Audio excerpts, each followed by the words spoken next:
Bonjour à toutes et à tous. Aujourd'hui, petite guidance, encore une fois. Cette fois-ci sur le travail. J'ai voulu toujours prendre les cartes divinatoires d'Elgariel. J'avais l'impression que j'avais pas terminé quelque chose avec ces cartes. J'ai l'impression qu'elles ont encore d'autres messages à délivrer. Et oh là, il doit y en avoir du message. Et cette fois-ci, j'ai décidé de le faire sur le professionnel. Alors que vous soyez étudiant ou professionnel, je vous propose de faire cette petite guidance qui sera vraiment toute petite, hein, c'est en une carte. C'est vraiment pas grand chose, mais ça peut peut-être vous aider. J'essaierai d'en faire une pour des épreuves s'il y a. Euh, je vais me remettre avec ma petite chaise. Voilà. Et donc, j'utiliserai pour vous montrer un petit peu avec les interprétations, hein, tout ce qui est dans ce petit livre que j'avais fait la présentation, n'hésitez pas à voir la review. Cette fois-ci, je vais vous faire sur le professionnel comme vous en êtes rendu compte. Donc, si vous avez une situation professionnelle ou que vous avez un choix à faire, que vous demandez un conseil par rapport à ça, ou que vous voulez tout simplement savoir ce qui va se passer dans la vie pro, eh bien, je vous propose de tirer l'une de ces trois cartes qui vont arriver. Allez, encore une fois. Voilà. Donc je vais vous lire les interprétations du livre, hein, comme ça vous pourrez voir un peu ce que ça donne. Donc, on étale les cartes. Et nous allons en choisir 3. Ou 4. Tiens, 4. Ça fera plus de choix. Allez, celle-là, c'est très bien. Alors, pour vous aider à choisir votre carte, hein, vous faites le vide, vous décroisez les jambes, tout ça. Je vous propose quelques petits... des petits charms. Vous aurez des petits charmes dans un instant. Donc vous faites le vide dans votre tête, vous respirez un grand coup et vous vous détendez. Alors cette fois-ci, nous allons mettre une petite pierre blanche. C'est un cristal de roche, un quartz, mais de très mauvaise qualité. Vous aurez une pièce de 5 centimes.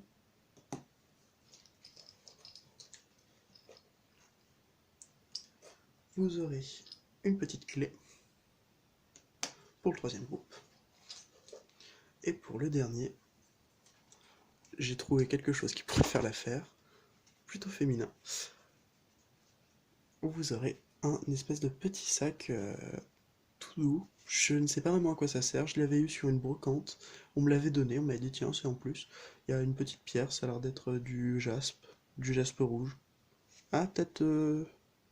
Ouais c'est du jaspe rouge, bon je sais pas. Bref, voici pour le dernier groupe. Je vous laisse choisir l'un des 4 charmes, et on passe tout de suite à la première carte. Donc ceux qui ont choisi ceci, cette petite pierre. Voyons voir qu'est-ce que vous avez. La vitalité. Ah, une carte plutôt positive, même très positive. Elle représente surtout la santé. C'est surtout une carte de santé, donc je vais vous le lire. Alors, la vitalité, c'est 60, oh mince, 26, pardon, excusez-moi, je ne sais pas lire.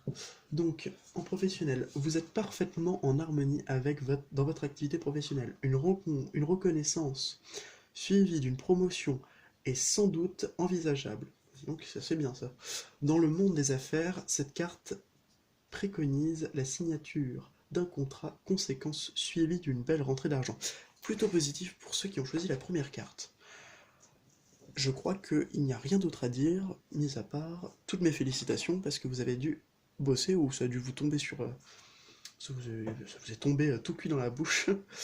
Donc voici pour la première carte. Je vous souhaite de passer une bonne journée avec un bon futur professionnel, à ce que je vois, et je vous fais à tous de gros bisous. Au revoir. Passons maintenant au groupe 2. Le groupe 2, ceux qui ont choisi la pièce de 5 centimes. Hop là. Ceux qui ont choisi cette carte... Ah, le casque. le casque, la carte numéro 3. Professionnel. Cette carte indique que vous êtes un bon élément professionnel. Elle peut représenter des patrons ou des employés tyranniques. Ah oui, d'accord. Selon les cartes précédentes. Bon, il n'y en a pas. Elle est également la carte des métiers administratifs, bancaires et juridiques. Si vous êtes à la recherche d'un emploi, elle annonce la signature d'un contrat. Voilà quelque chose qui est plutôt positif aussi pour vous, ceux qui ont choisi la deuxième carte. Je vous propose maintenant de passer à la troisième en vous souhaitant une bonne journée à tous ceux qui ont choisi la deuxième. La troisième, elle me tente plutôt bien, je trouve. Hein, la clé. Je la range immédiatement. Et voilà. Maintenant, on passe à vous. Oh, l'espoir.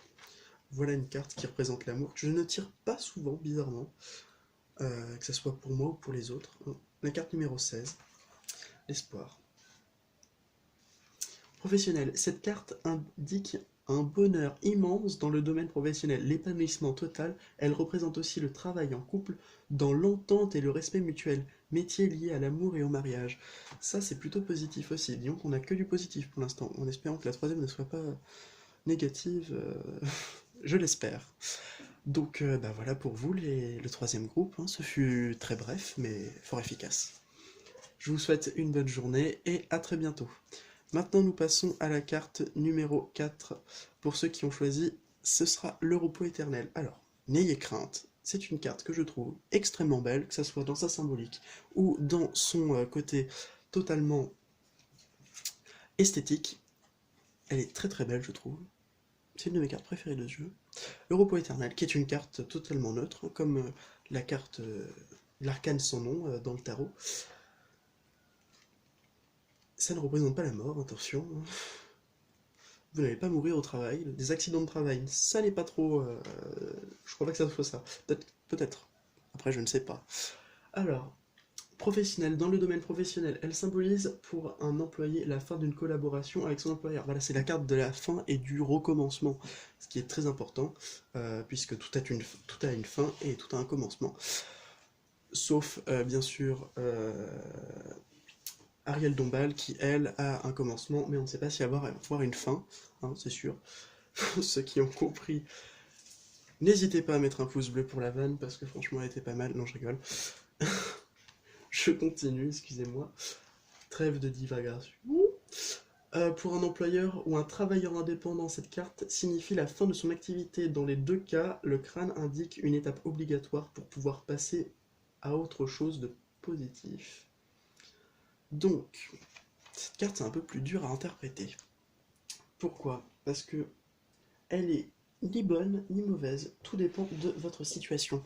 Donc vous avez compris, si vous êtes indépendant, ça va être la fin d'une activité, si vous êtes en collaboration, ça va être la fin d'une activité, et si vous êtes en recherche d'emploi, à mon avis, c'est peut-être aussi la fin du... En tout cas, ça représente une période de fin et de renouveau, donc à mon avis, faudra prendre un peu de recul et se dire qu'est-ce qui va, qu'est-ce qui ne va pas, on fait le point, ce qui va, d'accord, ce qui va pas, d'accord, ok, je prends une décision. Et je pense que cette carte, c'est aussi une carte, vous voyez, c'est la tête, c'est la réflexion. Et je pense que c'est aussi une carte d'introspection parce qu'il faut faire attention à ce que l'on fait, attention à ce que l'on a, et attention à ce que l'on veut être et on veut avoir. Et donc moi, je l'interprète aussi comme ça, c'est la fin de quelque chose, mais le recommencement de quelque chose de plus positif. Donc c'est une carte de passage. Et ça, c'est très important pour toutes les personnes qui recherchent quelque chose ou qui ne se sentent pas bien dans leur travail. Voilà, bah ce fut un bon moment passé en votre compagnie. Je vous souhaite une bonne journée et si vous voulez, vous pouvez liker, partager, vous abonner à ma chaîne, vous abonner à mon compte Instagram, Auclair. Auclair, c'est pas une expression, hein, c'est le nom de la chaîne, hein, parce que sinon c'est très clair, ne vous inquiétez pas. Et je vous souhaite à toutes et à tous un au revoir bien chaleureux. Et j'ai oublié de le faire la dernière fois, enfin les dernières fois, mais rappelez-vous, si la vie n'est qu'un passage, alors semons-y des fleurs. Au revoir.